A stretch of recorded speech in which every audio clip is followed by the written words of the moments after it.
comes in a hadith from Rasulullah that when it is the night of Shab Qadr, then Allah subhanahu wa ta'ala asks Jibreel alayhi salam that he should take along with him angels and descend onto the earth and set a green flag on top of Kaaba. It is said that Jibreel alayhi salam has 100 arms or 100 wings, out of which only the 2 are only opened on this night. And when they open, they cover from east to west. Then Jibreel alayhi salam, he orders the other angels that have come with him that they should spread out and go and see the Muslims that are engaged in qiyam, in praying, in zikr, in recitation of Quran, in making dua, and they should go and shake hand with them and should say Ameen to the duas that they are making. And this continues till the dawn. And when then dawn happens, Jibreel alayhi salam calls the angels back and then tells them that let's head back. So the angels ask the question to Jibreel alayhi salam that what did Allah decide about the ummah of Rasulullah sallallahu alaihi wasallam? What happened to the prayers that they were making and what happens to the things that they were asking?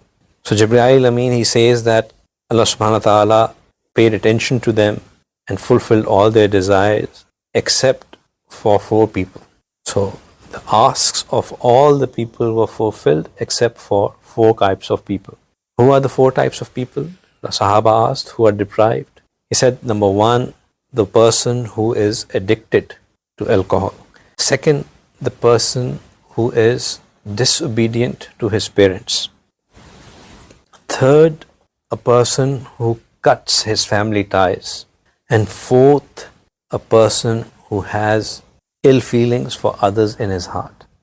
So anyone who has these 4 issues is deprived from the blessings of Laylatul Qadr, even though he may be standing and praying and doing all the ibadat in it. In another hadith, it comes that the blessings of Ramadan in general and blessing of the month of the last 10 nights, Rasulullah said that Man sama Ramadana imanan wa ihtisaban ghufira lahu ma taqaddama min zambihi.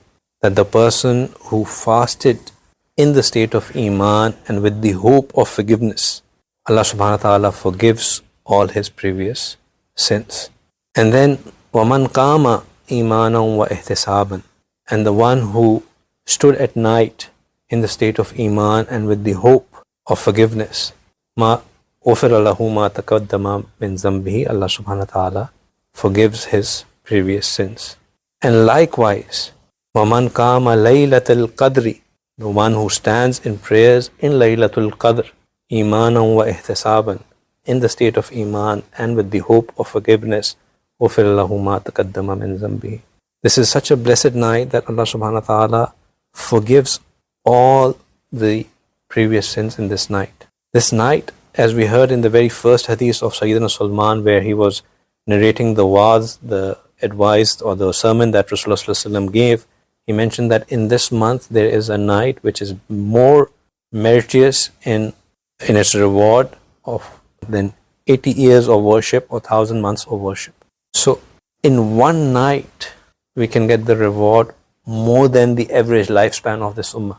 This is a gift of Rasulullah. The previous ummahs, they had long lifespans. There comes in ahadith that there was people from Bani Israel who spent 400 years day and night praying to Allah subhanahu wa ta'ala. 400 years day and night praying to Allah subhanahu wa ta'ala. Now Rasulullah got worried that, Ya Rasulullah, if the previous prophets, they have people in their ummah who have prayed for such a long time and for so long, then surely they will be ahead of my ummah. So as a reward, Allah subhanahu wa ta'ala gave this ummah Laylatul Qadr. That one night of that, you can make up for the prayers of all, more than what you would have prayed all your life. If you think about it, in reality, what we would pray in our life, if we have a lifespan of 70 years, the full dedicated prayers, if we start praying from say 16, 17, up to go to 60, we would still be praying less than 50 years. 50 years versus 400 years. And Allah subhanahu wa ta'ala just in this, makes it up and gives you more reward than that, more than your lifetime reward. And now if you get 50 Ramadan and 50 into 80, how much would that be? 4,000. So suddenly you have 4,000 years of worship with you, whereas they were just doing what? 400. So great blessing, great blessing. Now the next question is, how do we get Laylatul Qadr? How can we ensure Laylatul Qadr?